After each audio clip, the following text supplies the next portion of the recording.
Isang maling text. Iyan lang ang kinailangan para gumuho ang isang pagsasamang inabot ng 10 taon.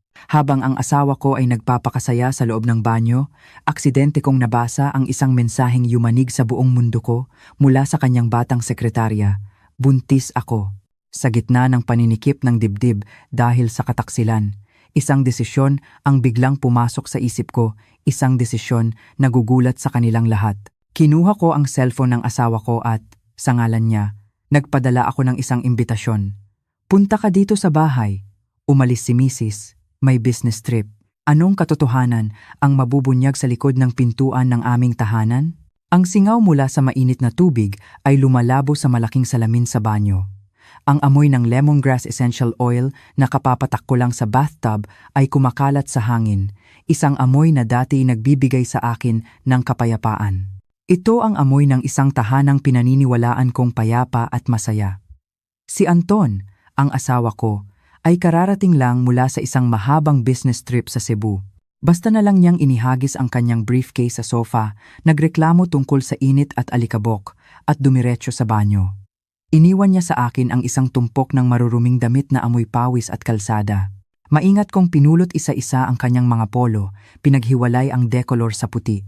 10 taon na kaming kasal. At 10 taon na rin akong ganito, para akong isang robot na may nakaprogramang gawain. Sa umaga, ihahatid ko ang anak namin sa eskwela. Sa hapon, susunduin ko siya. Mamamalengke, magluluto, mamamalansya ng damit ni Anton. Mula sa pagiging isang matalas na chief accountant, tinalikuran ko ang lahat para maging ilaw ng tahanan. Tinanggap ko na ang mga kamay kong dating sanay sa keyboard ay maging magaspang dahil sa sabong panlaba at mga kemikal. Pero ni minsan, hindi ako nagsisi. Dahil nagtiwala ako kay Anton, nagtiwala ako sa pamilyang sabay naming binuo mula sa wala. Ang sunod-sunod na tunog ng text mula sa cellphone ni Anton na nakapatong sa TV rack ay pumunit sa katahimikan ng aming sala. Kadalasan, hinding-hindi ko pinapakialaman ang telepono niya. Iyon ang aming kasunduan, isang simpleng paggalang sa pribadong espasyo ng isa't isa. Pero sa hindi malamang dahilan, para akong hinihigop ng ilaw mula sa screen nito. Isang pangalan ang lumitaw. Hindi isang numerong hindi pamilyar, kundi si Isabel Secretary. Natigilan ako. Si Isabel, ang batang intern na minsan ko nang tinuruan. Ako pa mismo ang nagrekomenda sa kanya kay Anton bilang personal na sekretarya dahil nakita ko kung gaano siya kabilis matuto at pagiging maabilidad. Ang maikling mensahe ay kitang-kita sa lock screen, hindi na kailangan ng password para mabasa ng buo. Ngunit ang lakas ng pagsabog nito ay mas malala pa sa isang bomba atomika na direktang bumagsak sa dibdib ko. Buntis ako! Anong plano mo sa matandang yan sa bahay? Hindi na ako makapaghintay. Ang polong hawak ko ay bumagsak sa sahig. 3 segundo. Sa loob lang ng 3 segundo, gumuho ang mundo ko. Hindi isang maingay na pagguho, kundi isang tahimik na pagkawasak. Nabingi ako. At ang agos ng tubig mula sa banyo ay tila isang malayong bulong mula sa ibang mundo. Nanlamig ang dugo sa aking mga ugat. Isang nakakakilabot na hangin ang gumapang sa aking likuran at narinig ko ang panginginig ng aking mga ngipin kahit na nakaset sa 28 degrees ang aircon. Matandang yan. Pala, sa kanilang mga mata, ang lahat ng isinakripisyo kong kabataan ay katumbas lang ng 2 masasakit na salitang iyon. Huminga ako ng malalim, pilit na pinipigilan ang dibdib ko sa pagsabog. Tumingin ako sa salamin at nakita ang isang babaeng may buhok na basta na lang tinalian, mukhang pagod at haggard dahil sa mga alalahanin at suot na duster na luma na ang sakit. Ngunit sa halip na sumigaw, kumatok sa pinto at kumpurontahin si Anton, isang nakakatakot na kalamigan ang bumalot sa aking isipan. Ito ang kalmadong pakiramdam ng isang taong nasukol na sa pader. Walang nang matatakbuhan, kundi ang sumugod para ipagtanggol ang sarili. Kinuha ko ang telepono ni Anton. Nanginginig ang mga daliri ko, hindi sa takot, kundi sa galit. Inunlock ko ito. Ang password, ang kaarawan pa rin ng aming anak na si Bea. Ang kabalintunaang ito ay nagpaduwal sa akin. Binuksan ko ang mensahe at nag-type ng bawat letra, pilit na ginagaya ang malambing na tono na laging ginagamit ni Anton para lokohin ako sa loob ng maraming taon. Punta ka dito sa bahay. Umalis si Mrs. May business trip. Pag-usapan natin yung baby. Pinindot ko ang send. Wala pang 30 segundo. Umilaw muli ang screen. Ang sagot ni Isabel ay dumating na parang isang hayop na gutom sa biktima. Papunta na ako. Buksan mo ang pinto ha? I love you baby. Ibinalik ko ang telepono sa dati nitong pwesto. Inayos ang anggulo na parang hindi ginalaw. Ang agos ng tubig sa banyo ay tuloy-tuloy pa rin. Narinig ko si Anton na sumisipol ng isang pamilyar na kanta. Oo, matatapos na ang pag-ibig, pero ang galit at paghihiganti ngayon pa lang magsisimula. Tumingin ako muli sa salamin, tinanggal ang tali sa aking buhok at hinayaan itong lumugay sa aking mga balikat. Lumapit ako sa aking vanity table, kinuha ang isang matingkad na pulang lipstick at maingat na ipinahid sa aking mga labi. Isang kulay pula, kasing kulay ng dugo, isang deklarasyon ng digmaan. Ang gabing ito ay magiging isang napakahabang gabi. Tumama ang 10:00 sa orasan. Kasabay nito, ang pagpatak ng ulan sa aming bubong. Bawat patak ay tila may bigat na kayang dumurog sa mga bulaklak ng bougainvillea sa aming gate. Nakaupo ako sa sofa sa sala, tuwid na tuwid ang likod, nakaharap sa pangunahing pinto. Sa center table, hindi ako nagtimpla ng tsaa o naghanda ng tubig. Sa halip, naglagay ako ng isang bukas na bote ng red wine at 2 makikinang na kristal na kupita. Sa tabi nito, inilagay ko ang isang plato na may kalahating binalatang mansanas at ang matalim na kutsilyong ginamit ko. Ang kislap ng metal sa ilalim ng madilaw na ilaw ng chandelier ay nagbibigay ng nakakakilabot na pakiramdam. Inayos ko ang laylayan ng aking seda na duster. Ito ang pinakamaganda kong pantulog, regalo ni Anton noong aming 5th anibersaryo. Matagal ko na itong hindi isinusuot dahil sa pagiging abala sa anak namin at sa gawaing bahay. Ngayong gabi, isinuot ko ito, hindi para akitin ang aking asawa, kundi para salubungin ang babaeng umagaw sa kanya. Ding-dong! Ding-dong! Sunod-sunod at tila nagmamadaling tunog ng doorbell kasabay ng malalakas na katok. Mas mabilis dumating si Isabel kaysa sa inaasahan ko. Siguro, matagal na niyang hinihintay ang sandaling ito. Ang sandali na makakapasok siya sa bahay na ito bilang ang susunod na may-ari. Tumayo ako at dahan-dahang naglakad. Bawat tapak ko sa malamig na sahig na tiles ay katumbas ng isang pagkirot sa aking puso. Ngunit habang sumasakit ang puso ko, lalo namang tumatalas ang isip ko. Huminga ako ng malalim at pinihit ang doorknob. Bumukas ang pinto at isang malamig na hangin ang pumasok, dala ang amoy ng basang lupa. Nandoon si Isabel, nakasisilaw sa ganda at karangyaan. Nakasuot siya ng isang manipis na pulang seda na pantulog na may 2 strap lang. Nakapatong dito ang isang eleganteng kulay krema na trench coat. Sa kanyang kamay, isang mamahaling handbag, ang mismong bag na nakita kong tinitingnan ni Anton sa isang website noong nakaraang buwan na sinabi niyang para sa asawa ng boss niya. Pala, ang asawa ng boss na tinutukoy niya ay itong kabit niya. Ang mapang-akit ng ngiti sa labi ni Isabel ay biglang naglaho nang makita niyang ako ang nagbukas ng pinto at hindi si Anton. Natigilan siya, nanlalaki ang mga mata, at hindi makapagsalita. Ate Elena. Ngumiti ako. Isang ngiti na ilang beses kong pinraktis sa salamin sa loob ng 15 minuto. Isang ngiting palakaibigan ngunit malamig hanggang buto. Hello Isabel, gabing-gabi na, napadalaw ka? Tuloy ka? Malamig sa labas, baka magkasakit ka pa. Umatras ako ng isang hakbang, binuksan ng maluwag ang pinto para papasukin siya na parang isang importanteng bisita. Nanatiling nakatayo si Isabel sa kinatatayuan niya. Ang kanyang magandang mukha ay nag-iba ng kulay mula sa pula patungong putla. Sumilip siya sa loob ng bahay, pagkatapos ay tumingin ulit sa akin, naghahanap ng anino ni Anton para humingi ng saklolo. Ngunit ang tanging sumalubong sa kanya ay ang katahimikan at ang mga mata kong tumatagos sa kanyang kaluluwa. Bakit? Si Anton ang nag-text sa'yo, di ba? Tanong ko habang nakatagilid ang ulo, ang boses ko'y kalmado na parang nagtatanong lang ng simpleng bagay. Ang sinabi ko ay parang isang baldeng malamig na tubig na ibinuhos sa mukha niya, ngunit ito rin ang nagsilbing salbabida na kanyang kinapitan. Ang kayabangan ng isang propesyonal na kabit ay muling nabuhay. Mabilis na nanumbalik ang kanyang kompostura. Itinaas niya ang kanyang baba at dire-diretsong pumasok sa bahay nang hindi man lang nag-aalis ng sapatos, nag-iwan ng mga bakas ng putik sa sahig na kapupunas ko lang. Opo, si Kuya Anton po ang tumawag sa akin. Akala ko po may business trip kayo, Ate Elena. Baka nalito lang siya sa schedule. Umupo siya sa sofa, nagdekwatro at sinadyang ilantad ang kanyang mapuputing binti. Dahan-dahan niyang hinaplos ang kanyang patag na tiyan habang nakatingin sa akin ng may paghamon. Nandito po ako para magdala ng magandang balita. Siguro naman, alam niyo na, di ba? Tungkol sa pagbubuntis ko sa anak na lalaki ni Kuya Anton. Umupo ako sa tapat niya, kinuha ang bote ng alak at nagsalin sa kopita. Ang matingkad na pulang kulay ng alak ay parang dugo. Itinulak ko ang kopita palapit sa kanya. Ang boses ko'y kalmado sa isang paraan na nakakagulat. Oo naman. Ang laking biyaya niyan. Dapat lang kitang batiin. Gusto mo ng isang baso? Ngumisi si Isabel. Bakas ang tagumpay sa kanyang mukha.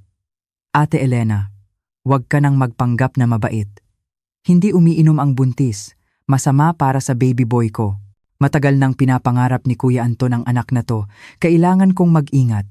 Bawat salita niya ay parang karayom na tumutusok sa puso ko. Gustong-gusto ni Anton ng anak na lalaki. Alam ko iyon dahil tanging si Bea lang ang naibigay ko at ilang beses nang ipinarinig sa akin ng biyenan ko ang tungkol sa pagkaubos ng lahi nila. Ngayon, ginagamit niya ang mismong sakit na iyon para saktan ako. Ay, oo nga pala. Nakalimutan ko. Kinuha ko ang kutsilyo at dahan-dahang pinaikot sa aking kamay. Ang kislap ng bakal ay nagpakilabot kay Isabel. Automatiko siyang napaatras. Kalmado kong binalatan ang mansanas. Ang talim ay dumudulas ng walang kahirap-hirap at ang balat ay nahuhulog sa plato. Kung ganon, ibabalat na lang kita ng mansanas. Matamis to, pero mag-ingat ka dahil ang buto nito may lason. Ang hangin sa sala ay sobrang tensyonado. Lumunok si Isabel. Ang kanyang mga mata ay palingalinga. Nakatingin sa direksyon ng pasilyo patungo sa aming kwarto. Sa sandaling iyon, bumukas ang pinto ng banyo. Lumabas si Anton, tanging isang tuwalya ang nakatakip sa kanyang baywang at ang buhok niya ay tumutulo pa.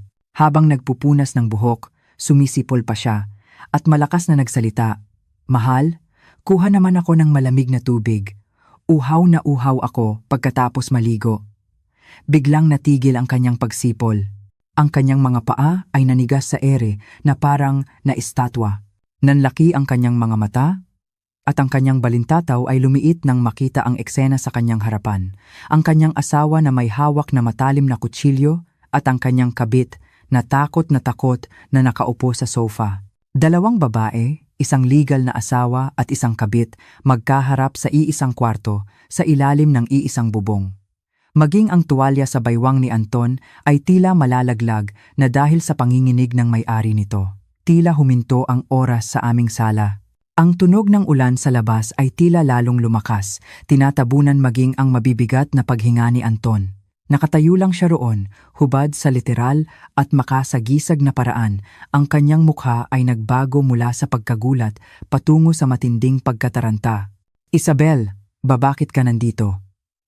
Nanginginig ang boses ni Anton. Ang kanyang mga mata ay pabalik-balik na tumitingin sa akin at kay Isabel na parang naghahanap ng butas na mapagtataguan. Nang makita ni Isabel si Anton, agad niyang hinubad ang maskara ng kayabangan at isinuot ang isang mukha ng kaawa-awang biktima. Mabilis siyang tumayo, tumakbo palapit kay Anton at yumakap sa dibdib nito habang ang mga luha ay nagsimulang pumatak na parang ulan sa tag-araw. Anton, natatakot ako. Si Ate Elena, niloko niya ako para pumunta rito. May hawak siyang kutsilyo, papatayin daw niya kami ng anak mo.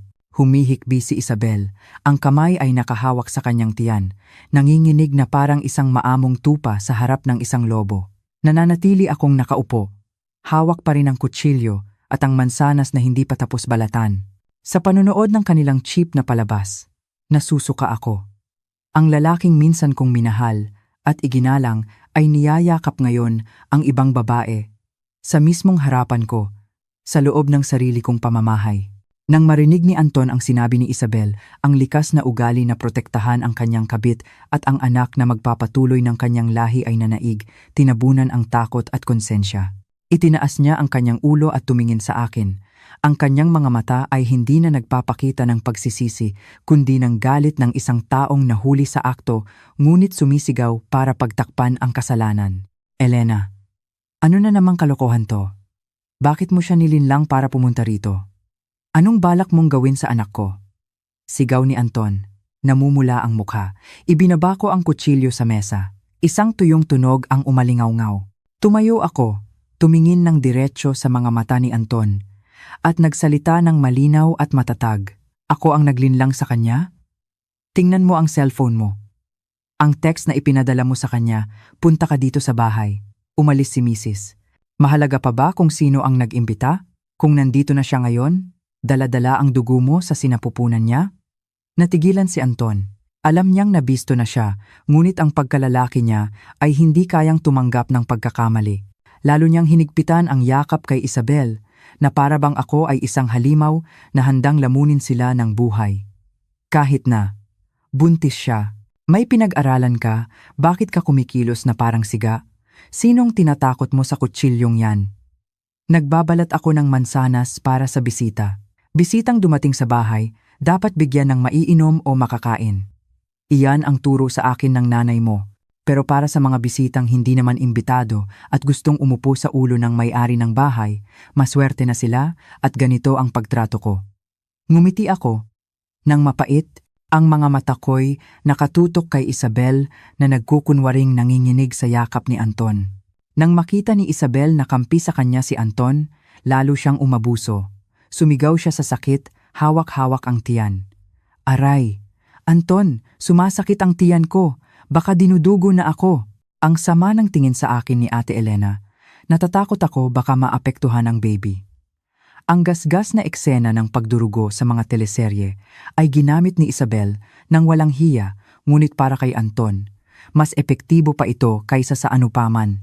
Nang marinig ang mga salitang, dinudugo na ako, namutla si Anton. Isabel, anong nangyayari sa'yo?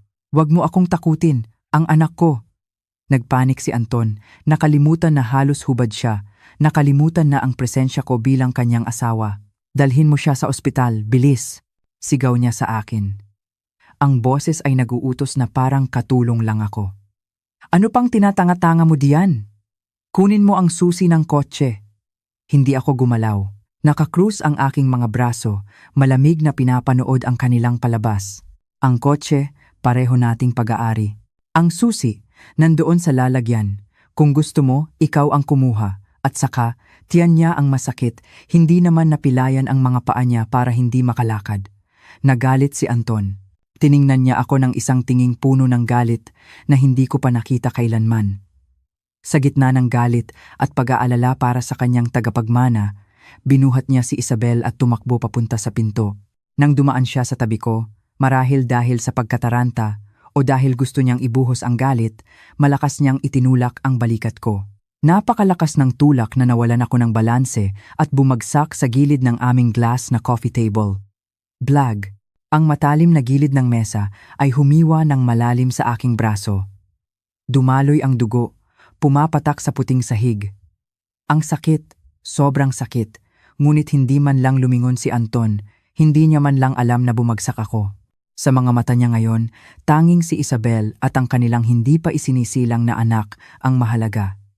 Bumagsak ang pinto, umugong ang makina ng kotse, at mabilis na umalis sa gitna ng ulan.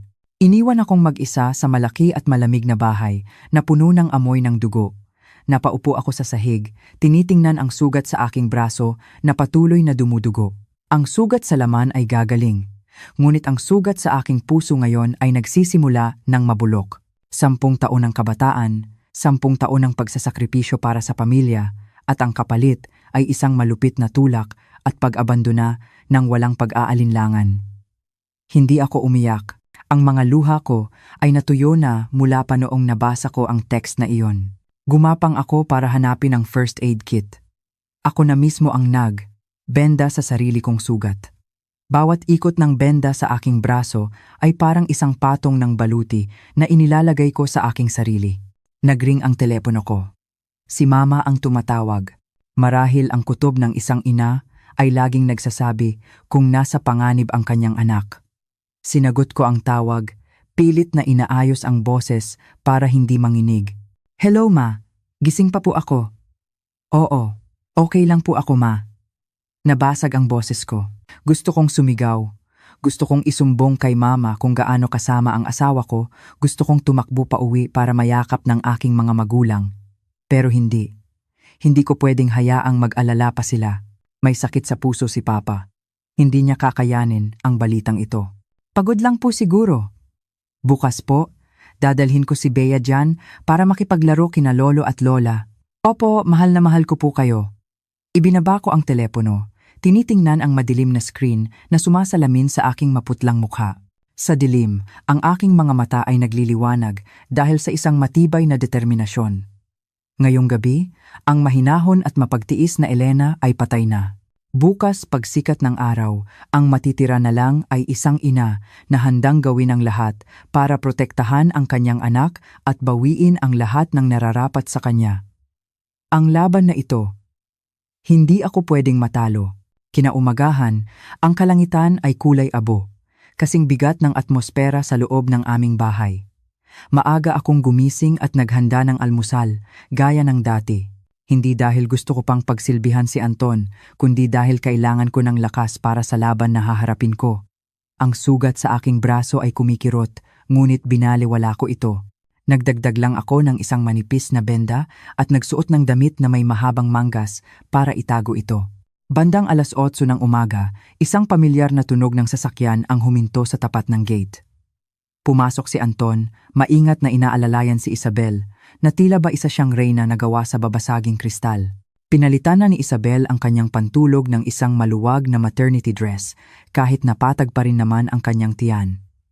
Ang kanyang mukha ay may maputlang make-up para magmukhang mahina. Kasama nila ang biyenan kong si Aling Cora, nakakagaling lang daw sa simbahan, may hawak pang rosaryo at bumubulong ng kung anong dasal.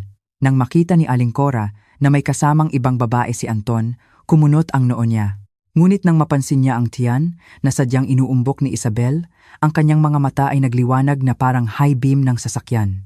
"Anton, anong ibig sabihin nito? Sinong babaeng yan?"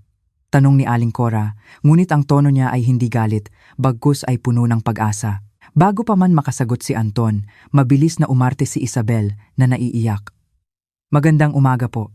Ako po si Isabel, sekretarya po ni Kuya Anton. Dala-dala ko po ang dugo niya sa sinapupunan ko." "Lalaki po, tita. Kakapa-ultrasound ko lang po kahapon." Ang salitang lalaki ay parang isang magic spell na tumama sa kahinaan ni Aling Cora. Natigilan siya at nabitawan ang rosaryo.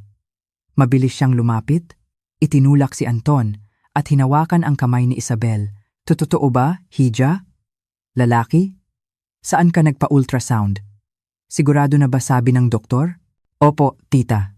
Sigurado na raw po. Naku, ang likot-likot na nga po ng apo ninyo sa tiyan ko." Hinaplos ni Isabel ang kanyang tiyan, nagsisinungaling ng hindi kumukurap. Ilang linggo pa lang ang sinasabing pagbubuntis, paano naman sisipa iyon? Pero si Aling Cora ay bulag sa sobrang tuwa kaya't hindi na napansin ang kasinungalingan. Nakatayo ako sa may pintuan ng kusina, hawak ang isang sandok, pinapanood ang mabilis na pagbabago ng ugali ng aking biyenan. Ang babaeng araw-araw nagsisimba at nangangaral tungkol sa kabutihang asal, ngayon, dahil sa balitang magkakaroon ng apo na lalaki, ay handang itapon ang lahat ng moralidad. Humarap sa akin si Aling Cora, ang kanyang mga matay malamig at puno ng paghamak, malayong malayo sa ipinakita niyang pagtanggap kay Isabel kanina. "Elena, halika rito!" Tinawag niya ako na parang utusan. Lumabas ako at inilapag ang sandok sa mesa. "Bakit po, Ma? Tingnan mo itong si Isabel. Ang galing-galing. Marunong magbigay ng anak na lalaki sa pamilyang to. Ikaw, 10 taon ka nang manugang dito. Isa lang ang naibigay mo, babae pa. Ginawa mong dahilan para maubos ang lahi namin. Ngayon na buntis si Isabel sa tagapagmana, umayos ka. Ano po ang ibig niyong sabihin sa umayos ako, Ma?" Tanong ko. Ang boses ko'y nakakagulat na kalmado. "Ang ibig kong sabihin, Pumayag ka na dito tumira si Isabel para maalagaan. Ikaw ang legal na asawa, dapat marunong kang magpasensya at maging bukas palad. Alagaan mo sila hanggang sa manganak siya. Pagkatapos, sisiguraduhin kong bibigyan ka ni Anton ng sapat na sustento, hindi ka dehado. Ngumiti ako ng mapait. Gusto ninyong makipaghati ako sa asawa ko, pagsilbihan ang kabit niya sa loob ng sarili kong pamamahay? Ma, nagsisimba kayo araw-araw. Yan po ba ang turo ng Diyos sa inyo? Huwag mong isali ang Diyos dito. Hinampas ni Aling Cora ang mesa, ang babaeng hindi marunong magbigay ng anak na lalaki. Yan ang pinakamalaking kasalanan. Kailangan ng pamilyang ito ng tagapagmana. Kung hindi mo kaya, hayaan mong iba ang gumawa. Kung hindi mo matanggap, mag-file ka ng divorce. Pero sinasabi ko sa'yo, itong bahay na to, lupang pamana ito. Pera ni Anton ang ginamit sa pagpapatayo. Kung aalis ka, sarili mo lang ang dala mo. Huwag kang umasang may makukuha ka. Si Anton, nakatayo sa tabi, ay nanatiling tahimik na nangangahulugang sang-ayon siya sa kanyang ina. Si Isabel naman ay sumiksik sa balikat ni Aling Cora, may ngiting tagumpay sa kanyang mga labi. Isang demonyong alyansa ang nabuo sa aking harapan. Isang taksil na asawa, isang biyanang bulag sa tradisyon, at isang tusong kabit. Nasaan si Bea? Babae lang yon, mapupunta rin sa ibang pamilya. Simula ngayon, ilipat mo ang mga gamit niya. Dito natitira si Isabel sa kwarto niya. Maganda ang sikat ng araw doon, mabuti para sa buntis. Utos ni Aling Cora, isang utos na walang awa, na inaagaw maging ang espasyo ng sarili niyang apo. Kumirot ang puso ko.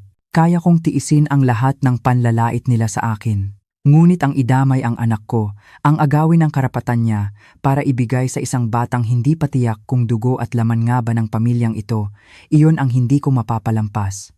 Ma, itong bahay, conjugal property natin. May ambag ako dito, may legal akong karapatan. Hindi niyo ako basta-basta mapapaalis. Nanlisik ang mga mata ni Aling Cora. Mula sa kanyang bulsa, kinuha niya ang isang luma at naninilaw na papel. Akala mo matanda na ako kaya tanga na? Ang titulo ng bahay na ito, nakapangalan pa rin sa akin. Noong kinasal kayo, ibinigay ko ang lupa, pero hindi ko kailanman inilipat sa pangalan ninyo. Ngayon, karapatan ko kung kanino ko ito ibibigay. At sinasabi ko na sa'yo, ipapangalan ko ang bahay na ito sa apo kong lalaki sa tiyan ni Isabel sa oras na isilang siya. Gumuho ang lupa sa aking paanan. Pala, matagal na pala niyang plinano ito.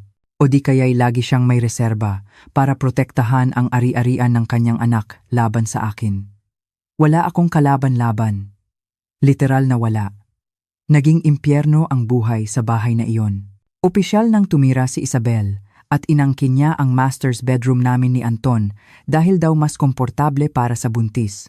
Itinulak niya ako sa maliit at mamasa-masang bodega sa likod bahay na dating taguan lang ng mga lumang gamit para doon matulog kasama si Bea. Sinimulan ni Anton ang economic abuse. Nang hapong iyon, pumunta ako sa SM para bumili ng pagkain at gatas ni Bea. Nang iaabot ko ang credit card, tiningnan ako ng cashier nang may awa. Ma'am, declined po. Nakalock daw po ang card. Sinubukan ko ang pangalawa. Pangatlo. Lahat wala ng bisa. Nanigas ako sa gitna ng mahabang pila, namumula ang mukha sa hiya. Ang mga matang mausisa ay nakatutok sa akin na parang mga patalim. May cash po kayo, ma'am? Mahinang tanong ng cashier. Hinalungkat ko ang wallet ko, pero iilang barya at papel na pera na lang ang natira, hindi sapat pambili kahit isang maliit na lata ng gatas. Malungkot kong isinauli ang lahat ng pinamili ko, maliban sa isang pakete ng instant noodles.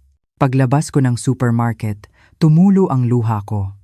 Sinakal na talaga ako ni Anton. Gusto niyang mapilitan akong lumuhod at magmakaawa o kusang umalis. Pag-uwi ko, ang bumungad sa akin ay si Isabel na nakahiga sa aming mamahaling sofa, nanonood ng TV habang kumakain ng imported na cherries, isang bagay na bihira kong bilhin dahil sa panghihinayang sa pera. Sa sahig, nagkalat ang mga balat ng butong pakwan. Nang makita niya akong walang dalang pinamili, ngumisi siya. "O Ate Elena, galing sa palengke pero walang nabili?" Kawawa naman. "Siguro nilock na ni Kuya Anton ang mga card mo, no?" Sabi niya, "Baka daw kasi gamitin mo ang pera para bumuhay ng lalaki kaya kailangan higpitan." Kung kailangan mo ng pera, sabihin mo lang, bibigyan kita ng limos. Kawawa naman ang pamilya kung magugutom. Hindi ko siya pinansin at dumiretso sa kusina. Pero kahit ang kusina ko ay hindi na akin. Nagulo na ang mga gamit. Ang mga lalagyan ng rekado na maayos kong inayos ay nakakalat na lang. Sa mesa, isang tumpok ng maruruming plato mula pa kaninang tanghali. Ay, Ate Elena, pagod kasi kami ni Mama kanina kaya hindi pa kami nakapaghugas. Pakihugasan na lang, ha? Sabi ng doktor, bawal daw ako humawak ng kemikal. Ang boses ni Isabel ay nag-uutos na parang amo sa kanyang katulong. Kinuyom ko ang aking mga kamao, ang mga kuko ko'y bumaon sa aking palad. Tiis. Kailangan kong magtiis. Wala pa akong ebidensya, wala akong pera, wala akong kapangyarihan. Kung gagawa ako ng eskandalo ngayon, mawawala sa akin ang karapatan kay Bea. Tahimik akong naghugas ng mga plato. Ang tunog ng mga ito ay sumasalamin sa gulo sa aking kalooban. Pagsapit ng gabi, pinuntahan ko si Bea sa kwarto. Nakita ko siyang nakasiksik sa isang sulok ng kama, yakap-yakap ang kanyang punit na teddy bear at namamaga ang mga mata. Bea, anak, anong nangyari? Bakit ka umiiyak? Nag-aalala akong lumapit at niyakap siya. Umatras siya, takot na tumingin sa pinto at bumulong. Nanay, si Tita Isabel po, sabi niya. Sabi niya, itataboy daw tayo ni Daddy. Mamamalimos daw po tayo sa daan. Itinaas ko ang manggas ng damit niya at nanlamig ako. Sa kanyang maliit na braso, may isang malaking pasa, bakat na bakat ang mga daliri ng kumurot dito. Kinurot ka niya? Nanginginig ang boses ko sa galit. Opo, kanina po, kumuha ako ng tubig, natapunan ko po yung damit niya. Kinurot niya po ako, tapos sabi niya, pag nagsabi daw po ako sa inyo o kay Daddy, sasabihin niya kay Daddy na paluin ako. Umakyat ang dugo sa ulo ko.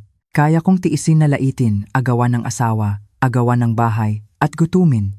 Pero ang saktan ang anak ko, pisikal at emosyonal ang demonyo sa loob ko, ay opisyal ng nagising. Niyakap ko ng mahigpit ang aking anak, hinalikan siya sa noo. Wala nang luhang pumapatak, napalitan na ito ng nag-aapoy na mga mata ng isang nasugatang inang handang pumatay para sa kanyang supling. Bea, anak, patawarin mo si nanay. Simula ngayon, wala nang kahit sinong mananakit sa'yo.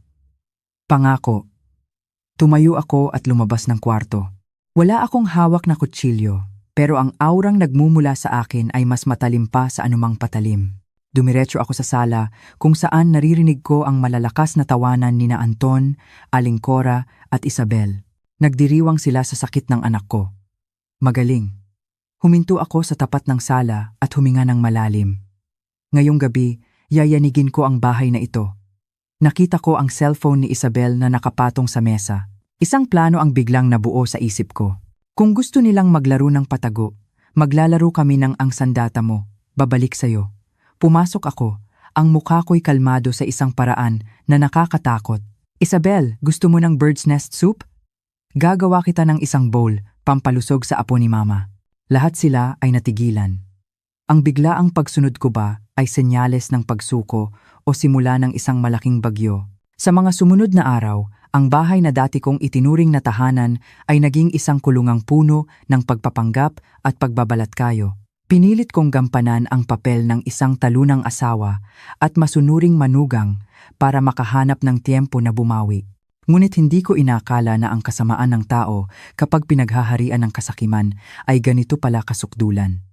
Nitong mga huling araw, parang laging may ulap sa isip ko, palaging hilo at parang lumulutang. Ang aking memorya ay biglang humina. Minsan, habang nagluluto ako ng sinigang, pagtalikod ko sandali at pagbalik, ang sabaw ay sobrang alat na parang ibinuhos ang isang buong garapon ng asin, kahit sigurado akong hindi ko pa ito tinitimplahan. Minsan naman, pagkatapos kong magsampay, paglabas ko ulit, ang mga damit ay nakakalat na sa lupa, puno ng putik. Ate Elena, nakalimutan mo na naman ba ang vitamins mo? Bakit parang lutang kayata palagi? Tingnan mo, naiwan mong nakasaksak ang plancha, nasunog tuloy ang barong ni Kuya Anton.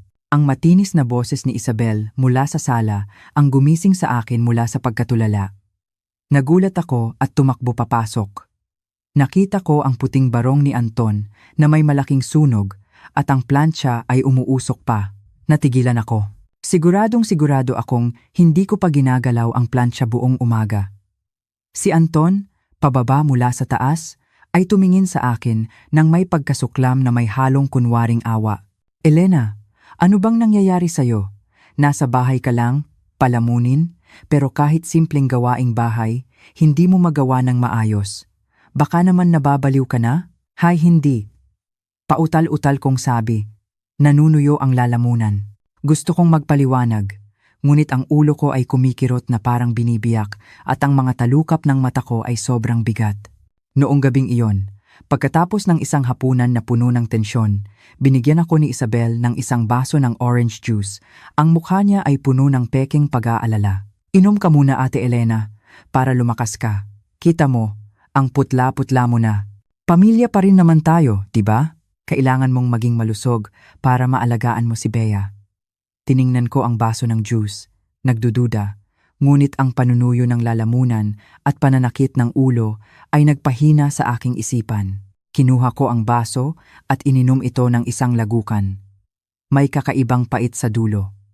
15 minuto lang ang lumipas, nagsimulang umikot ang mundo ko.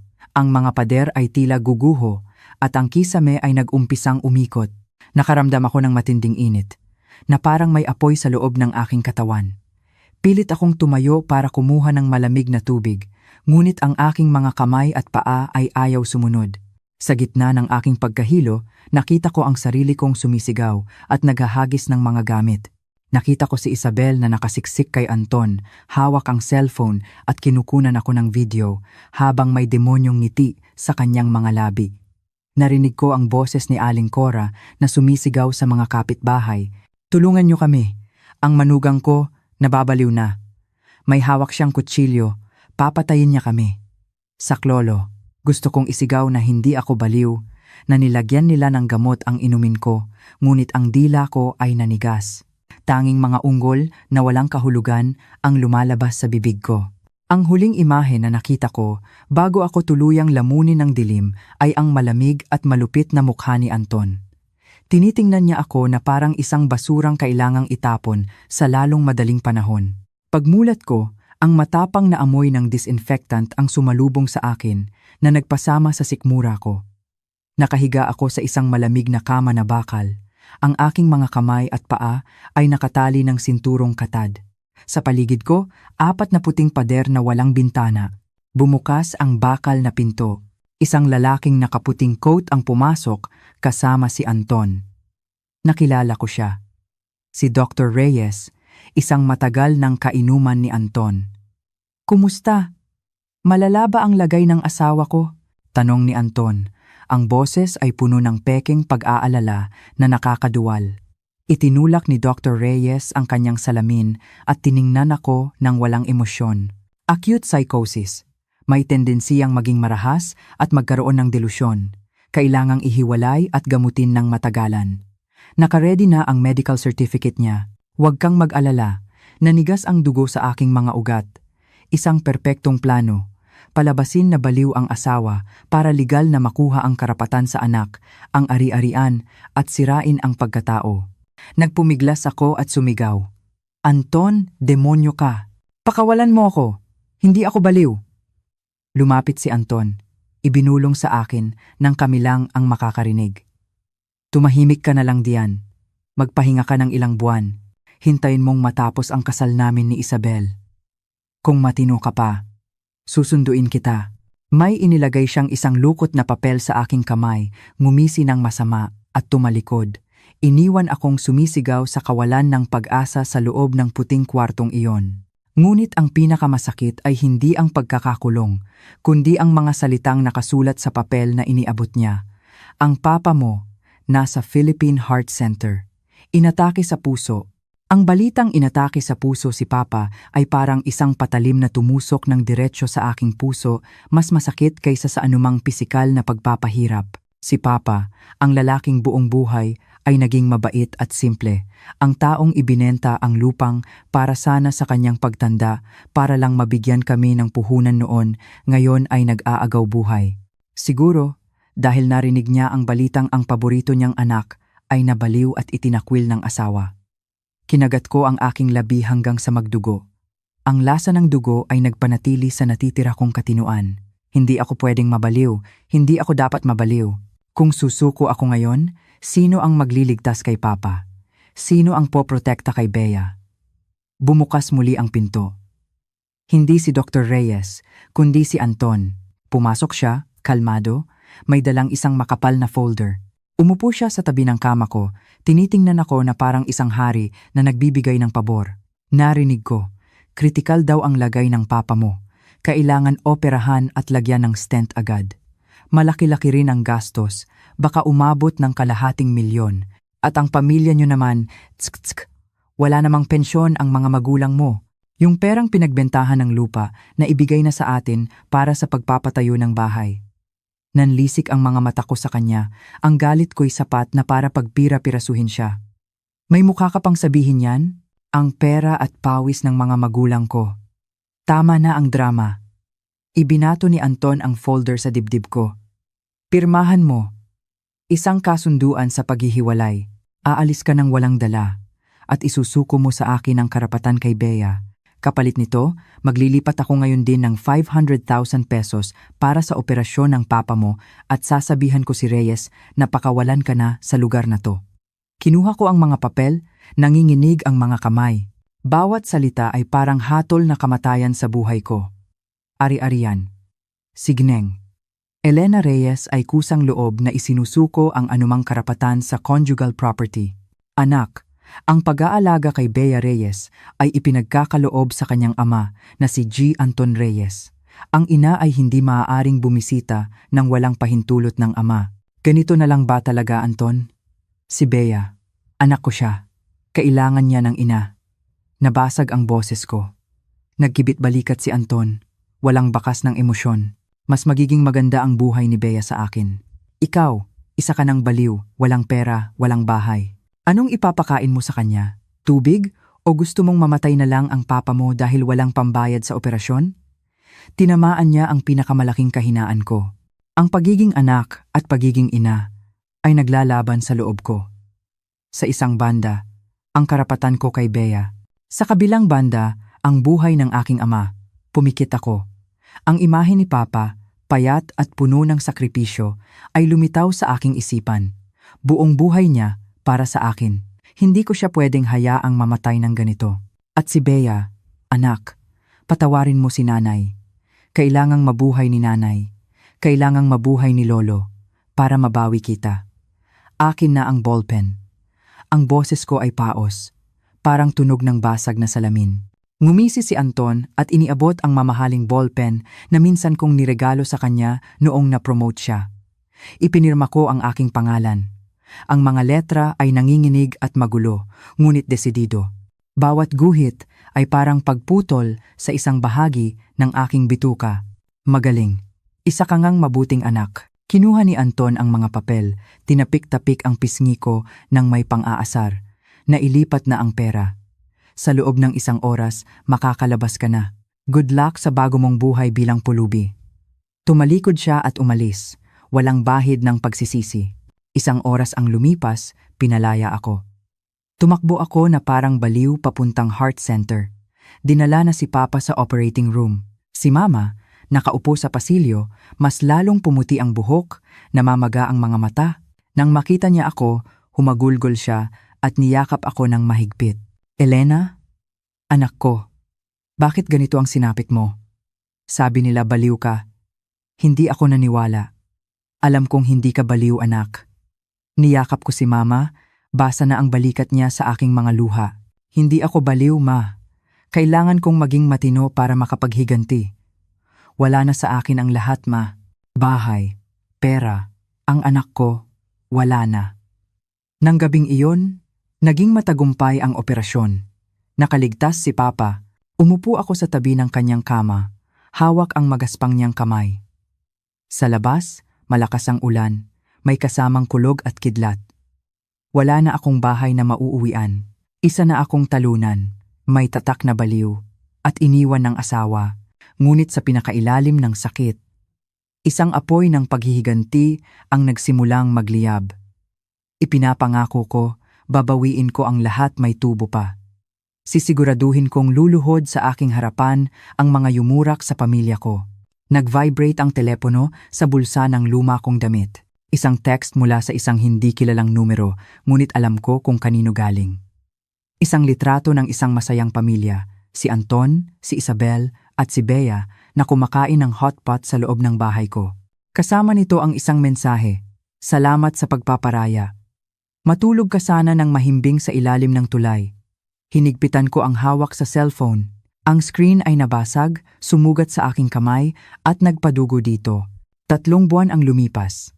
Ang amoy ng mantika, ng mga tirang pagkain na nagsisimula ng mabulok at ng matapang na sabong panlaba ay sumasakal sa aking ilong na nagpapaduduwal sa akin. Ngunit ang walang laman kong sikmura ay wala namang mailalabas. Nakaupo ako sa sahig sa may lababo sa likod ng isa sa mga pinakamamahaling restaurant sa Bonifacio Global City. Ang mga kamay ko, na dating pinupuri ni Anton na parang usbong ng kawayan, ngayon ay kulubot na, nagbabalat dahil sa matagal na pagkababad sa sabon, at ang aking mga kuko ay marumi at magaspang. Pumasok ako rito bilang tagahugas ng plato. Mabigat ang trabaho, maliit ang sahod, ngunit may libreng pagkain at tirahan, at higit sa lahat, walang nagtatanong tungkol sa aking nakaraan o sa peking medical certificate na nagsasabing baliw ako. Sa umaga, libo-libong plato ang hinuhugasan ko. Sa gabi, sinasamantala ko ang pagkakataon na mag-aral ulit tungkol sa batas at accounting gamit ang aking basag na cellphone. "Hoy, bilisan mo nga diyan! Nagrereklamo na yung VIP sa dessert nila. Uupo ka na lang ba diyan?" Sigaw ng manager. "Opo, tapusin ko na po." Sagot ko, mabilis na yumuko at kinuskos ang mga plato. May malaking handaan sa restaurant ngayong gabi. Ang sabi, maagang binyag daw para sa anak ng isang malaking kontraktor. Wala akong pakialam. Basta't kailangan kong magtrabaho para kumita ng kaunting ekstra. Bigla, ang tunog ng mga takong na tumatama sa basang sahig ng kusina ay umalingaw-ngaw. Isang pamilyar at matapang na amoy ng pabango ang sumuot sa aking ilong, isang amoy na bumabalik sa aking mga bangungot. "Kadiri naman dito. Bakit mo pa ako pinapunta rito para tingnan ng pagkain? Baka mapano pa ang baby boy ko." Ang boses na iyon, mamamatay na ako pero hindi ko malilimutan, si Isabel. Napayuko ako, sinubukang magtago sa likod ng tore ng maruruming plato, umaasang hindi niya ako makikita. Ngunit tila mapaglaro ang tadhana. "Teka, parang pamilyar yung mukha." Huminto si Isabel at yumuko para tingnan ako. Nakasuot siya ng isang kumikinang na evening gown, ang tiyan niya ay medyo umuumbok na o marahil ay dahil sa pandaraya. Sa leeg niya, isang makinang na kwintas na diamante. Si Anton ay nasa likod niya, may hawak na baso ng alak, namumula na ang mukha dahil sa kalasingan. Tiningnan niya ako, nanliit ang mga mata sa pagkamuhi. "Aba, sino ba to? Ang dati ko palang asawa. Grabe, bumagsak ka na pala ng ganito, naghuhugas ng plato para mabuhay." Tama nga ang kasabihan, kung ano ang puno, siya ang bunga. Kahit bihisan ka pa ng ginto, kung basura ka pa rin. Dahan-dahan akong tumayo, pinagpagan ang aking uniforme na puno ng mantika. Itinaas ko ang aking ulo at tiningnan sila ng diretsyo. Ang mga mata ko ay hindi na nagpapakita ng takot, kundi ng katahimikan ng isang dagat bago ang isang malakas na bagyo. Ang pagtatrabaho ng marangal ay hindi kailanman nakakababa ng pagkatao. Mas mabuti na ito kaysa sa mga taong nabubuhay sa panloloko at pagsasamantala sa iba. Tumawa ng malakas si Isabel, isang tawang nakakairita. "Ang tapang mo pa rin, ano?" "Anton, tingnan mo, nakakaawa. Sige na nga, dahil sa pinagsamahan natin, bibigyan kita ng kaunting limos bilang swerte mula sa pamangkin mo." Kumuha si Isabel ng mga lukot na 20 at 50 pesos mula sa kanyang pitaka at inihagis ito sa mukha ko. Ang mga papel na pera ay lumipad at bumagsak sa maruming tubig sa aking paanan. "Pulutin mo. Ipamili mo ng gamot sa pagkabaliw mo." Tawa ni Isabel. Sumabay na rin sa pagtawa si Anton. "Tama na yan, mahal. Huwag ka nang dumikit sa mga patapon. Halika na sa party, naghihintay na sila." Umalis sila, Iniwan akong nakatayo sa gitna ng mga maruruming plato at mga perang nakakalat sa sahig. Hindi ako umiyak. Yumuko ako at pinulot ang bawat piraso ng pera. Hindi dahil sa kailangan ko ito, kundi dahil nirerespeto ko ang halaga nito at gagamitin ko ang mismong perang ito na simbolo ng kahihiyan para ihatid sila sa kanilang sariling impyerno. Habang itinatapon ko ang isang balde ng maruming tubig sa banyo ng mga babae, narinig ko ang isang taong nagsusuka sa loob ng VIP cubicle. Bahagyang bukas ang pinto. Dahil sa kuryosidad, sumilip ako. Si Isabel, pilit niyang isinusuka ang lahat ng kinain niya. Ngunit ang nagpatigil sa mundo ko ay hindi ang pagsusuka niya, kundi ang ginawa niya pagkatapos. Tumayo siya, nag-flush, at mula sa kanyang handbag, kumuha siya ng isang maliit na bote ng alak. Inisang lagok niya ito na parang isang adik na matagal nang hindi nakakagamit ng droga. Isang buntis na nagdadala ng napakahalagang tagapagmana ay palihim na umiinom ng matapang na alak sa banyo? May mali. Ang kutob ko ay nagsasabing may problema sa pagbubuntis ni Isabel. O kaya'y lulong na siya sa alak at wala nang pakialam sa bata. O baka ang pagbubuntis na iyon ay hindi totoo. Pinigil ko ang aking hininga, kinuha ang aking cellphone, at tahimik na kinuna ng litrato ang eksena sa siwang ng pinto. 12:00 ng gabi. Tapos na ang trabaho ko. Pagod na pagod kong kinaladkad ang aking mga paa sa tahimik na bangketa. Ang malamig na hangin ay tumagos sa manipis kong damit. Sa isip ko, paulit-ulit ang imahe ni Isabel na umiinom ng alak. Ang ebidensyang iyon ay patuloy na sumasayaw sa aking isipan, ngunit hindi ko alam kung saan magsisimula para ibunyag ito. Paano ko, isang hamak na tagahugas ng plato, makukuha ang kanyang medical records? Elena? Ikaw ba si Elena? Isang makintab na itim na sasakyan ang huminto sa tabi ko. Bumaba ang bintana at nakita ko ang isang lalaking nakasalamin, mukhang matalino at disente. Nanliit ang mga mata ko. Marco? Gulat kong sabi. Si Marco, ang dati kong kaklase sa kolehiyo. Dati, may lihim siyang pagtingin sa akin, pero naging torpe dahil noong mga panahong iyon, kami na ni Anton ang power couple ng campus. Pagka-graduate, nabalitaan kong nag-aral siya ng abogasya sa ibang bansa at ngayon ay isa ng sikat na abogado na may sariling law firm. Mabilis na bumaba si Marco sa sasakyan. Nang makita niya ang kaawa-awa kong itsura, magulo ang buhok, amoy pagkain, at magaspang ang mga kamay, hindi niya naitago ang awa sa kanyang mga mata. Diyos ko, Elena, anong nangyari sa'yo? Nabalitaan kong naghiwalay kayo at nagkasakit ka, pero hindi ko akalaing ganito kalala. Pilit akong ngumiti, itinago ang aking mga kamay sa likod.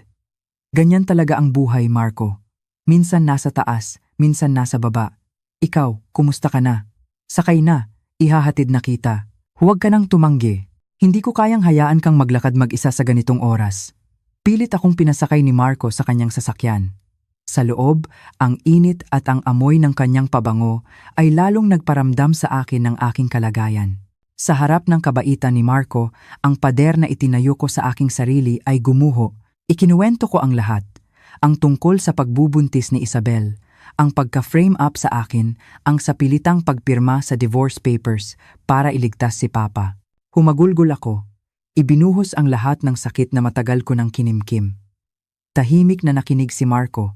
Ang kanyang mga kamay ay mahigpit na nakahawak sa manibela. Nang matapos ako, malakas niyang hinampas ito. Hayop, hindi ko akalain na ganyan kasama ang ugali ni Anton. Elena, huwag kang mag-alala. Tutulungan kita. Ang sapilitang pagpirma sa kasunduan habang hindi ka nasa tamang pag-iisip ay pwedeng ipawalang bisa. At base sa kwento mo, may malinaw na kaso ng panloloko at pagnanakaw ng ari-arian. Pero wala akong pera pambayad ng abogado, Marco. Mahina kong sabi. Hindi ko kailangan ng pera mo. Ang kailangan ko ay hustisya. At gusto kitang makitang ngumiti ulit, tulad ng dati. Tumingin sa akin si Marco, ang kanyang mga mata ay puno ng init. Bukas, pumunta ka sa opisina ko. Magsisimula tayo ulit. Tutulungan kitang imbestigahan ang kumpanya ni Anton. May kutob ako, malaki ang problema niya sa pera, kaya kanya minadaling tinalsik para makuha ang ari-arian ng pamilya mo. Kinaumagahan, pumunta ako sa law firm ni Marco.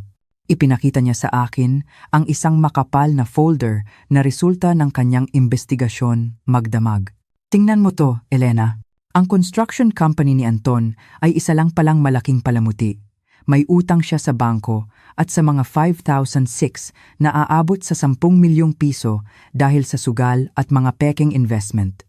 Lihim na niyang inilipat ang mga ari-arian ninyo sa mga dummy corporations 1 taon na ang nakalipas. Natigilan ako sa mga nakasulat sa papel.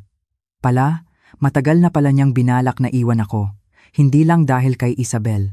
Sila ay ginamit lang para pabilisin ang plano niyang nakawin ang lahat, lalo na ang lupa ng mga magulang ko. At isa pa, nag-atubili si Marco at naglabas ng isa pang papel. Pina-check ko ang background ni Isabel.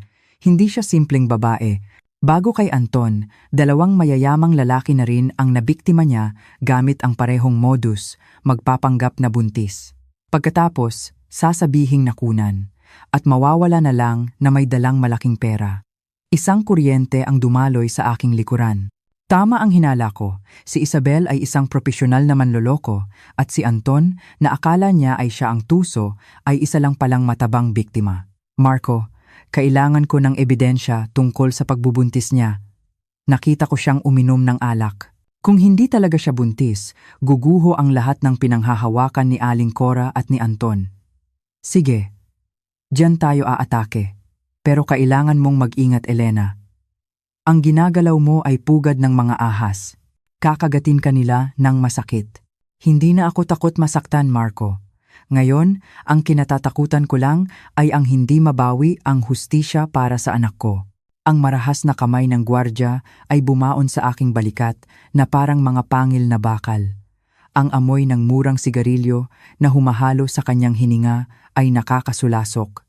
Sa sandaling iyon, ang matinding takot ay biglang napalitan ng isang malakas na pagnanais na mabuhay.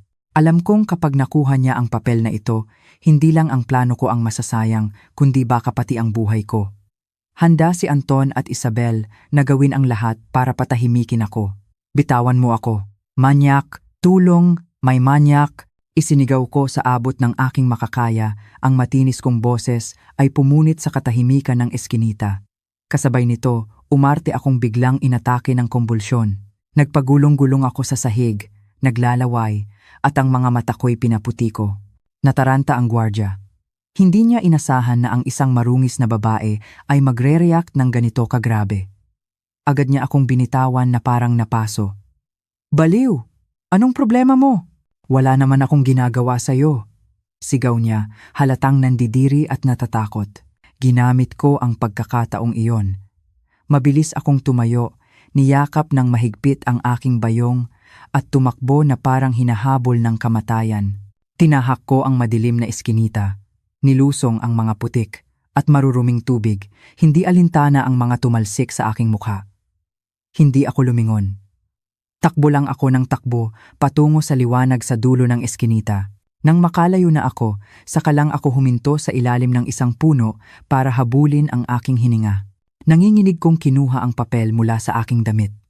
Basa ito ng pawis at ulan, ngunit ang mga salitang walang nakitang gestational sac ay malinaw pa rin isang hatol na kamatayan sa kasinungalingan ni Isabel.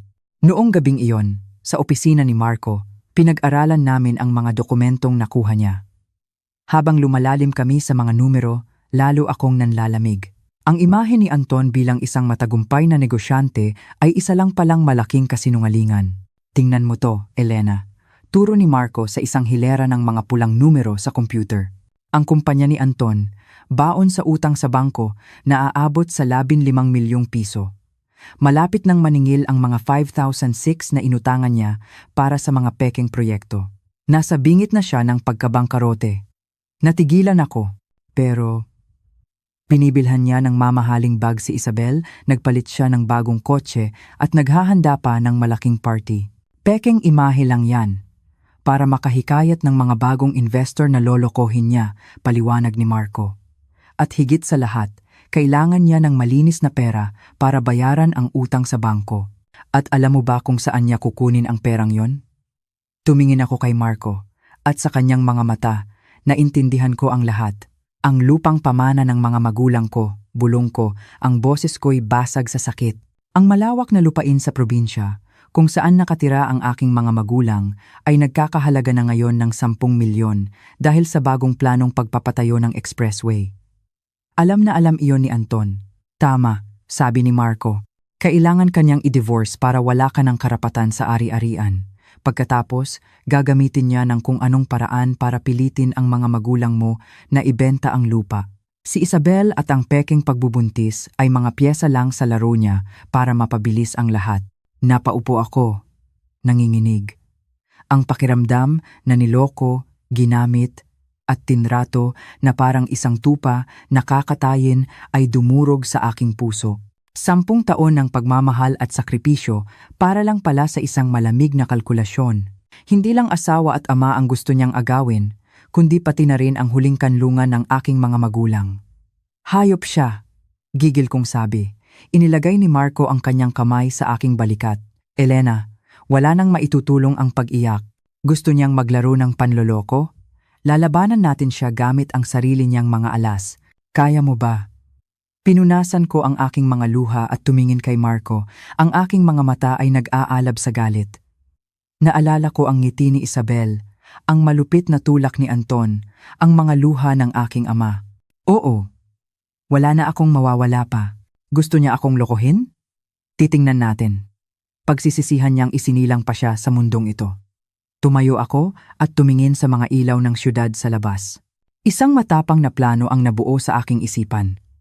Si Anton ay parang isang sugatang hayop desperado, galit at puno ng butas. At ako ang magiging mangangaso na maglalatag ng pinakamatamis na patibong. Nag-vibrate ang telepono ko. Isang spam message tungkol sa mabilisang pautang. Ngumisi ako. Marco, pwede mo ba akong tulungang gumawa ng peking financial profile? Gusto kong magpanggap bilang isang mayamang investor. Kinaumagahan, tumayo ako sa harap ng isang parlor sa kanto. Sa salamin, nakita ko ang isang babaeng mukhang pagod at losyang. Ang mahaba at kulot kong buhok ay basta na lang tinalian ang itsurang laging kinaiinisan ni Anton. Gupitin mo, gawin mong maikli, yung modernong bob cut, sabi ko sa baklang parlorista. Isang lagaslas ng gunting at ang mahabang buhok na sumisimbolo sa aking nakaraan ay bumagsak sa sahig. Gumaan ang pakiramdam ko. Mula roon, gamit ang perang pinahiram ni Marco, pumunta ako sa isang high-end na department store sa Makati. Pumili ako ng mga eleganteng business suit, mga seda na blusa at matataas na stiletto. Sa harap ng salamin, hindi na ako si Elena na tagahugas ng plato, hindi na ako ang asawang martir. Ako si Elena Reyes, ang dating matalinong chief accountant. Isinuot ko ang isang kulay asul na suit, naglagay ng matingkad na pulang lipstick, at nag-spray ng pabangong amoy sandalwood, ang amoy ng kapangyarihan. Sa tulong ni Marco, nakapasok ako sa isang kumpanya na direktang kalaban ng kay Anton bilang pinuno ng internal audit. Ang misyon ko, hanapin ang lahat ng ebidensya ng kanyang mga pandaraya. Bingo! Mabilis kong natagpuan ang kanyang kahinaan. Sa isang malaking proyekto, pinikin niya ang financial records ng kanyang kumpanya at gumamit ng mga peking pangalan ng empleyado. Higit pa roon, nakipagsabuatan siya sa isang supplier para gumamit ng mababang kalidad na bakal at semento para kumita ng milyon-milyon. Ito ang kanyang Achilles heel. Ginamit ko ang isang bagong SIM card at nagpadala ng mensahe kay Anton. Mr. Anton Reyes, alam ko ang tungkol sa substandard na bakal na gagamitin mo sa Lotus Tower project. Kung ayaw mong katukin ka ng NBI bukas ng umaga, maghanda ka na. Nagmamahal, ang taong masyadong maraming alam. Pinindot ko ang send at humigop ng kape. Sa kabilang linya, sigurado akong napapatalon na sa takot si Anton. Maghihinala siya sa lahat at ang pagdududa ang pinakamabilis na lason. Pagkatapos, gumawa ako ng isa pang email at ipinadala kay Isabel. Ang laman, mga kopya ng utang ni Anton sa bangko. Ang mensahe, akala mo nakabingwit ka ng milyonaryo. Yun pala, bangkarote. Mag-ipon ka na para sa titirhan mo sa ilalim ng tulay, girl. Isinara ko ang laptop, ang laro, ngayon pa lang, nagsisimula. Anton, ginawa mo akong baliw sa mata ng lahat. Ngayon, gagawin kitang isang sunod-sunurang papet sa aking mga kamay. Nagring ang telepono ko. Si Marco. Kumagat na ba ang isda? Tanong niya. Sumagot ako. Nagkakawag-kawag na. Tumayo ako. Inayos ang aking damit. At lumabas ng opisina na parang isang mandirigma. Wala nang takot. Dahil sa likod ko ay ang aking anak at mga magulang na naghihintay. Kailangan kong manalo. At gaya ng inaasahan, ang mga mensaheng iyon ay parang bombang sumabog sa pamilya ni Anton. Nakiusap ako sa isang kaibigan na grab driver na magmatsyag sa bahay nila. Ang balita, malakas na sigawan at kalabog ng mga nababasag na gamit. Si Isabel, nang malaman ang tungkol sa utang, ay siguradong nagpanik. Susubukan niyang magnakaw ng pera at tumakas. Si Anton naman, na stress na sa kanyang negosyo, ay lalong magagalit sa bunganga ng kabit niya. Kaya nagpasya akong maghagis ng isa pang granada. Ang target, si Aling Cora. Gumawa ako ng peking Facebook account at inad si Aling Cora na mahilig mag-post ng kanyang pagpunta sa simbahan. Ipinadala ko sa kanya ang mga lumang litrato ni Isabel na nagsasayaw sa bar, naninigarilyo at nakikipaglandian sa mga lalaki. Ang caption, Tita Cora, nakita ko po ang bago ninyong manugang kagabi. Buntis daw po pero kung uminom at magsayaw, parang wala nang bukas. Ingat po tita, baka nag-aalaga kayo ng hindi sa inyo. 5 minuto lang, nakita ko ang ilaw sa sala ni na Anton na bumukas. Narinig ko ang sigaw ni Aling Cora. Hayop ka, niloloko mo ako. Buntis ka pero lumalandi ka sa bar? Papatayin mo ang apo ko. Sumagot si Isabel. Ma, hindi po totoo yan. Photoshop lang po yan. Huwag mo akong lokohin. Yung damit na yan, ako ang bumili niya noong 1 linggo. Sigaw, iyakan, basagan ng gamit. Si Anton, na nasa gitna ng lahat, ay sumabog. Tumahimik kayong lahat! Mamamatay ako sa inyo! Sa gitna ng kaguluhan, nagring ang telepono ko. Si Anton, huminga ako ng malalim. Hello, Elena? Si Anton to. Ang boses niya ay pagod at desperado. Sorry, wrong number. Akma ko nang ibababa. Huwag, Elena, parang awa mo na. Miss ko na ang luto mo. Miss ko na si Bea. Pwede ka bang bumalik kahit sandali lang? Titingnan ko. Hindi kami okay ni Isabel. Ako ang may kasalanan. Babawi ako sa'yo.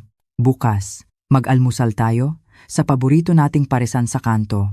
Ang peking lambing niya ay nakakakilabot. Gusto niyang gamitin ang isang mangkok ng pares para makuha ang 10 milyong pisong halaga ng lupa. Sige, kung gusto mong magpanggap na nagsisising asawa, magpapanggap akong isang tangang asawa na umaasang magkakabalikan pa tayo. Titingnan natin kung sino ang mas magaling umarte. Sige, magkita tayo bukas. Ibinaba ko ang telepono. Bukas, papasok ako sa lungga ng tigre. Hindi para maging biktima, kundi para bunutin ang lahat ng kanyang pangil. Ang gabi ng ika-10 anibersaryo ng kumpanya ni Anton ay ginanap sa pinakamagarbong 5-star hotel sa syudad.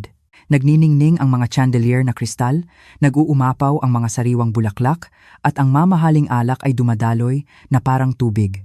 Puno ang lugar ng mga bisita, mga kasosyo sa negosyo, mga opisyal ng gobyerno, at maging ang mga pinagkakautangan ni Anton na nagpapanggap na kaibigan para lang ipakita na malakas pa rin ang kanyang kumpanya.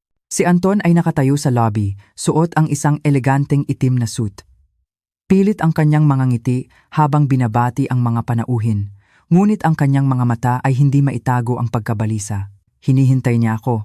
Kailangan niya ang palabas na pagbabalikan namin ngayong gabi para mapakalma ang mga nagpapautang at, higit sa lahat, para makuha na ang lupa ng aking mga magulang.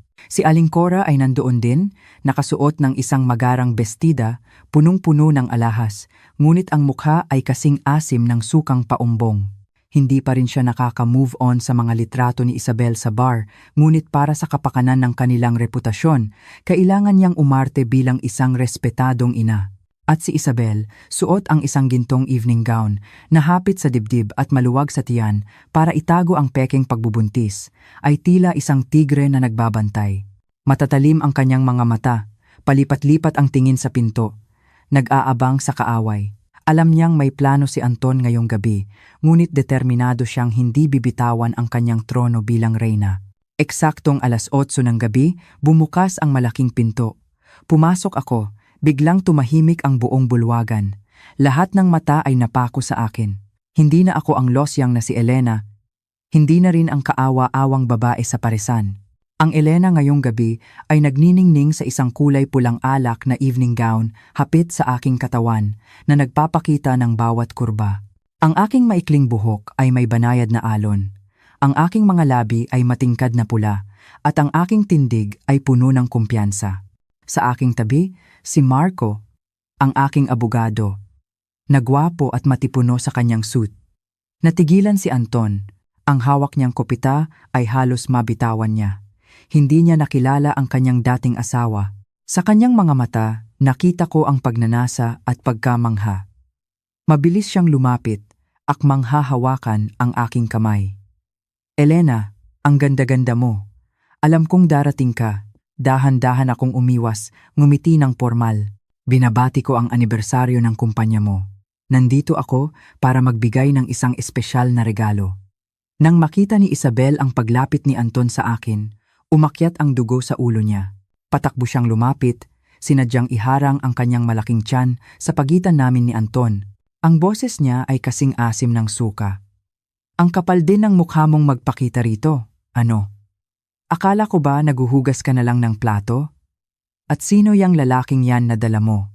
Manggugulo ka ba rito? Isabel, tumahimik ka! Pabulong na sigaw ni Anton, nanlilisik ang mga mata. Takot siyang masira ang plano niya para sa lupa. Bakit mo ako sinisigawan? Dala-dala ko ang tagapagmana mo, tapos kakampihan mo, yang ex mo? Nagsimulang umarte si Isabel, handang mag-eskandalo. Naku, alam ko na. Iiwanan mo kami para bumalik sa kanya, no? Naging tensyonado ang paligid. Ang mga bisita ay nagsimulang magbulungan at magtinginan. Ito na ang pagkakataon ko. Lumapit ako ng isang hakbang, hinarap si Isabel, ang aking mga mata ay kasing talim ng isang scalpel. Isabel, sinasabi mong buntis ka sa tagapagmana. Handa ka bang magpatingin sa isang doktor, dito mismo, ngayon din? Anong pinagsasabi mo? Bakit naman ako magpapacheck up para sa'yo? Pautal-utal na sagot ni Isabel, umatras habang yakap-yakap ang kanyang tiyan. Dahil narinig ko, itinaas ko ang aking boses para marinig ng lahat. May nakakita sa isang buntis na umiinom ng alak na parang tubig at nagsasayaw sa bar buong magdamag. Nag-aalala lang naman ako para sa lahi ni Anton. Sinungaling?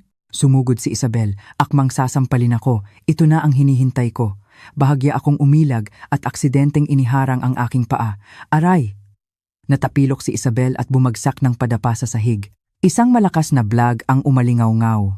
Napasigaw sa takot ang buong bulwagan. Si Anton at Aling Cora ay mabilis na lumapit. Diyos ko, ang apo ko, ang anak ko. Ngunit isang kakatuwang bagay ang nangyari. Sa kabila ng malakas na pagbagsak ni Isabel, hindi siya dumaing ng sakit sa tiyan, walang dugo. Sa halip, mula sa ilalim ng kanyang magarang bestida, isang bilog at malambot na bagay ang lumabas at gumulong sa makintab na sahig. Isang unan na gawa sa foam, yung ginagamit na sandalan sa sofa. Tila huminto ang oras. Ang katahimikan ay sobrang lalim, na maririnig mo ang pagbagsak ng isang aspili. Lahat ng tao, si Anton, si Aling Cora, ang mga bisita ay nakatitig sa unan, pagkatapos ay sa biglang kuminpis na tiyan ni Isabel. Nakahandusay si Isabel sa sahig, putlang-putla, nanginginig, sinusubukang takpan ang kanyang sarili pero huli na ang lahat. Si Aling Cora ang unang nakabawi. Nanginginig niyang itinuro ang unan, pagkatapos ay si Isabel. Ang kanyang bibig ay bumubukasara, ngunit walang salitang lumalabas. Ikaw, ang apo ko. Ang apo ko ay isang unan? Si Anton ay nanigas na parang poste. Ang kanyang mukha ay nag-iba mula sa pula patungo sa kulay ube. Tiningnan niya si Isabel na parang isang halimaw. Ang kanyang pangarap na magkaroon ng anak na lalaki, ang kanyang ipinagmamalaki, ay isa lang palang piraso ng foam.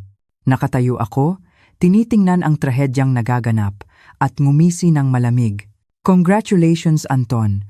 Ang lambot pala ng tagapagmana mo. Ang aking mga salita ang nagsilbing mitsa na nagpasabog sa bomba.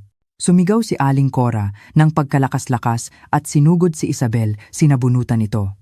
Hayop ka, manloloko! Ibalik mo ang apo ko! Papatayin kita! Umungol din si Anton na parang isang nasugatang hayop. Sinugod niya si Isabel at sinampal ito ng malakas, na nagpatilapon dito at nagpadugo sa kanyang labi. Nagsimulang magkagulo ang mga tao. Ang mga flash ng kamera ay walang tigil. Bukas, ang front page ng mga tabloid ay puno ng balita. Kilalang negosyante, niloko, ng kabit na nagpanggap na buntis gamit ang unan. Ngunit hindi pa iyon ang katapusan. Lumingon ako kay Marco at tumango. Mula sa kanyang briefcase, kinuha ni Marco ang isang makapal na folder at itinaas ito, paumanhin sa abala, ngunit ako po ay kumakatawan sa Bureau of Internal Revenue at sa grupo ng mga pinagkakautangan ni G. Reyes. Hawak po namin ang mga ebidensya ng kanyang tax evasion at syndicated estafa. Hinihiling po namin ang kanyang kooperasyon. Bumukas muli ang malaking pinto. Sa pagkakataong ito, mga pulis na nakauniporme ang pumasok. Ang marangyang bulwagan ay biglang naging isang korte. Ang bulungan ng daan-daang bisita ay parang mga bubuyog na sumisira sa natitirang dignidad ng pamilya ni Anton. Sa gitna ng kaguluhan, ang unan ay nanatiling nakahandusay sa sahig, isang tahimik na saksi sa isang napakalaking kasinungalingan. Nakakrus ang aking mga braso, tahimik na pinapanood ang pagbagsak ng imperyong binuo sa Pandaraya. Hindi ko na kailangang gumalaw, ang kasamaan na mismo ang sumisira sa sarili nito. Si Aling Cora, ang biyenang laging ipinagmamalaki ang kanilang malinis na pangalan, ay namumutla na. Nanginginig niyang itinuro si Isabel. Halimaw ka! Halimaw! Nagwala si Isabel. Huwag niyo akong sisihin. Kung hindi dahil sa kayamanan na ipinangako ng anak niyo, hindi ko papatulan ang isang talunang tulad niya. Naglaban sila, nagsabunutan, nagsigawan, at si Anton, nakaposas na ngayon, ay sumisigaw din sa galit at kahihiyan. Sa gitna ng lahat ng ito, biglang hinawakan ni Aling Cora ang kanyang dibdib, ang kanyang mga mata ay nanlaki at bumagsak siya sa sahig, walang malay. Mama! Sigaw ni Anton, sinusubukang lumapit ngunit pinigilan ng mga pulis. Sa kaguluhang iyon, tanging isang tao ang lumapit para tumulong. Ako. Sa kabila ng lahat ng sakit na idinulot niya, lumuhod ako sa tabi ni Aling Cora at sinimulang gawin ang first aid. Tiningnan ako ni Anton, ang kanyang mga mata ay puno ng pagsisisi. Ngunit huli na ang lahat. Ang tunog ng ambulansya ay papalapit, isang hudyat sa tuluyang pagbagsak ng isang pamilyang binuo sa kasinungalingan. Kinaumagahan, ang salaming pinto ng opisina ni Anton ay sinilyuhan na. Ang mga dilaw na policy line, "Do not cross" na tape ay parang mga peklat na sumira sa imahe ng kanyang pinaghirapang tagumpay. Nakatayo ako sa kabilang kalsada, pinapanood ang mga investigador na buhatin ang bawat kahon ng dokumento, mga peking kontrata, dobleng libro ng accounting, at mga ebidensya ng Pandaraya na pinaghirapan naming kolektahin ni Marco. Ang balita tungkol sa pag-aresto kay Anton ay kumalat na parang apoy sa social media. Ang mga hashtag tulad ng peking milyonaryo, una ng buntis, at ex-wife revenge ay nagtrending. Nagpiesta ang mga tao. Sinumpa si Anton at Isabel. Ngunit sa halip na magsaya, isang malawak na espasyo ng kahungkagan ang naramdaman ko. Tumawag si Marco. Elena, sinabi ng bangko, sisimulan na nilang kumpiskahin ang bahay. Lihim palang isinangla ni Anton ang titulo sa mga 5,006 at pati na rin sa bangko. Ngayong bangkarote na siya, kailangan na itong bawiin. Paano? Paano ang lupa ni na Papa? Kinakabahan kong tanong. Swerte ka, hindi niya nagawang lokohin ang mga magulang mo na pumirma. Ligtas ang lupa. Pero ang bahay ninyo, mukhang hindi na maisasalba. Ibinaba ko ang telepono at nagmaneho pabalik sa dati naming bahay. Ang 3 palapag na bahay na minsan kong pinuno ng pagmamahal, kung saan bawat sulok ay may alaala, ay mukha ng abandonado. Ang gate ay bukas at ang mga tsismosang kapitbahay ay nagkukumpulan sa labas. Sa loob, mga lalaking may tattoo ang naghahakot ng mga gamit, TV, ref, sofa at inihahagis sa isang truck na parang basura. Pumasok ako. Walang pumigil sa akin. Sa gitna ng nagulong sala, nakita ko si Isabel. Galit na galit siyang naghahalungkat sa mga drawer. Nasaan ang pera? Ang mga alahas? Alam kong may tinatago pa yung matandang yun dito. Bulong niya sa sarili. Nang makita niya ako, natigilan siya. Itinago niya ang isang lumang relo sa kanyang likod. Anong ginagawa mo rito? Wala na tong bahay. Huwag kang umasang may mahahati ka pa. Sigaw niya pero nanginginig ang boses. Tiningnan ko siya ng may awa. Anong hinahanap mo? Ginto? Matagal nang naibenta lahat ni Anton para pambayad sa interes ng mga utang niya. At yang relong hawak mo, peke yan. Baka 1,000 lang ang halaga niyan, sapat na pambili mo ng lugaw. Natulala si Isabel. Binitiwan niya ang relo at bumagsak ito sa sahig, basag ang salamin. Napaupo siya at humagulgol. Hindi dahil sa pagsisisi, kundi dahil sa panghihinayang na ang lahat ng kanyang pinaghirapan ay nauwi sa wala. Kasalanan mo to. Kung hindi ka bumalik, hindi sana ako magkakaganito. Isinisi niya sa akin. Nagkakamali ka. Isabel, lumapit ako. Naghirap ka, hindi dahil sa akin, kundi dahil sa kasakiman mo. Pinili mong maging isang linta. Kapag namatay ang kinakapitan mo, mamamatay ka rin. Ang karma hindi natutulog. Sa sandaling iyon, isang taxi ang huminto sa labas. Bumaba si Anton. Nakalaya siya pansamantala habang hinihintay ang paglilitis. Ngunit ang itsura niya ay mas masahol pa sa isang pulubi. Gusot ang damit, magulo ang buhok at malalim ang mga mata. Nakita niya ang sinelyuhang bahay, ang mga naghahakot ng gamit at kami ni Isabel. Nanlambot ang kanyang mga tuhod at napaluhod siya sa gitna ng garahe. Hindi siya sumigaw, tumingin lang siya sa akin. Elena, wala na. Wala na ang lahat. Tiningnan ko ang lalaking minsan kong tinawag na asawa. Wala na akong naramdamang galit, awa na lang. Bigla, sumugod si Isabel mula sa loob. May hawak na kutsilyo. Hayop ka, ibalik mo ang mga taon na sinayang ko sa'yo. Manloloko. Sinaksak niya si Anton, ngunit mabilis itong nakailag. Bumagsak si Isabel, at ang kutsilyo ay tumilapon. Sinugod siya ni Anton. Baliw, ikaw ang may kasalanan ng lahat ng ito. Dahil sa pekeng pagbubuntis mo, nawala ang lahat sa akin. Ang 2 taong minsan ay nagmahalan ay nagkasakitan na parang mga hayop. Sinabunutan ni Isabel si Anton habang ito naman ay walang tigil sa pagsuntok at pagsipa. Tama na! Sigaw ko! Natigil sila. Gusto niyong magpatayan? Doon kayo sa labas. Huwag ninyong dungisan palalo ang pamamahay na ito. Binitiwan ni Anton si Isabel. Gumapang siya palapit sa akin. Duguan ang mukha. Elena, patawarin mo ako. Pakiusapan mo ang mga magulang mo. Ibenta ninyo ang lupa para mabayaran ang utang ko. Pangako, magbabago na ako. Hanggang sa huli, ang lupa pa rin. Gusto niya pa rin kaming isama sa kanyang paglubog. Umatras ako. Tingnan mo ang sarili mo, Anton. Anong karapatan mong humingi ng pabor? Ang lupang, yon ang buhay ng mga magulang ko, pero ako ang ama ni Bea. Hahayaan mo ba siyang makulong? Umiyak siya. Ngumiti ako ng mapait. Mula sa aking bag, kinuha ko ang isang resulta ng DNA test. Inihagis ko ito sa kanyang harapan. Sinasabi mong ama ka niya, pero minsan mo siyang pinagdudahan. Hayaan mong saktan ng kabit mo. Tingnan mo yan.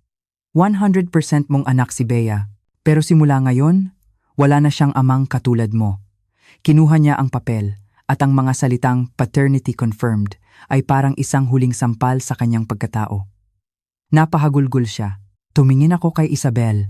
Kunin mo na, yang peking bag mo at basag na relo. Yan lang ang nararapat sa'yo. Umalis ka na. Walang imik na tumayo si Isabel at lumabas na wala sa gitna ng mga tsismosa. Elena, wag mo akong iwan. Pagmamakaawa pa ni Anton, tumalikod ako at naglakad papunta sa sasakyan kung saan naghihintay si Marco. Nasa korte na ang kaso natin. Hintayin mo ang hatol sa'yo. Tapos na tayo, Anton. Huwag ka nang magpapakita sa amin kahit kailan. Sumakay ako sa kotse. Sa salamin nakita ko si Anton na nakaluhod pa rin, mag-isa sa gitna ng ulan. Tara na, Marco, sabi ko. Okay ka lang? Tanong niya. Oo, ngayon lang ako gumaan ng ganito. 3 buwan ang lumipas. Sa araw ng paglilitis, hinatulan si Anton ng 15 taong pagkakakulong. Habang inilalabas siya ng korte, nagtama ang aming mga mata.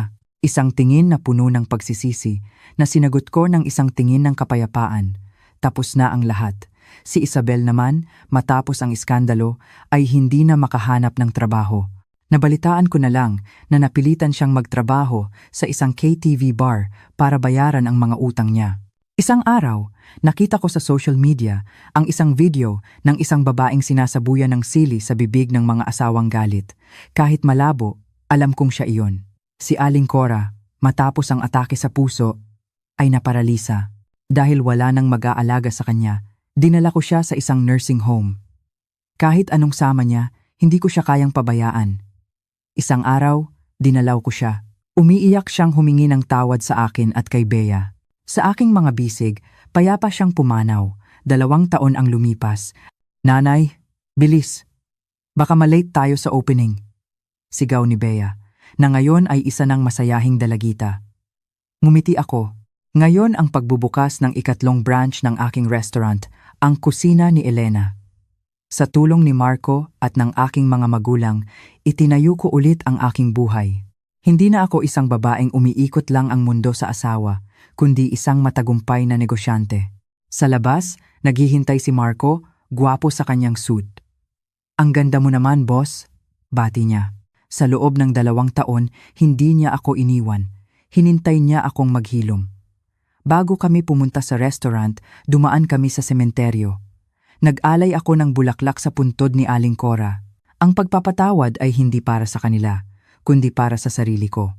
Sa restaurant, sa gitna ng palakpakan, ginupit ko ang pulang laso. Niyakap ako ni Bea. "Nanay, I'm so proud of you."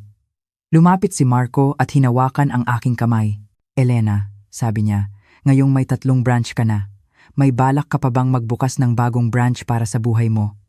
Isang branch na tayong 2 ang mamamahala?" Tumawa ako, isang tawang matagal nang nawala. "Pag-aaralan ko muna ang business proposal mo. Pero baka aprubahan ko agad." Natawa kaming lahat.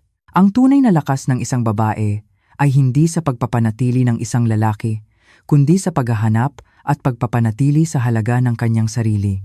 Ang masakit na nakaraan ay tapos na. Sa aking harapan, isang bagong daan ang naghihintay, puno ng liwanag at pag-asa. Isang maling text. Iyan lang ang kinailangan para gumuho ang isang pagsasamang inabot ng 10 taon. Habang ang asawa ko ay nagpapakasaya sa loob ng banyo, aksidente kong nabasa ang isang mensaheng yumanig sa buong mundo ko.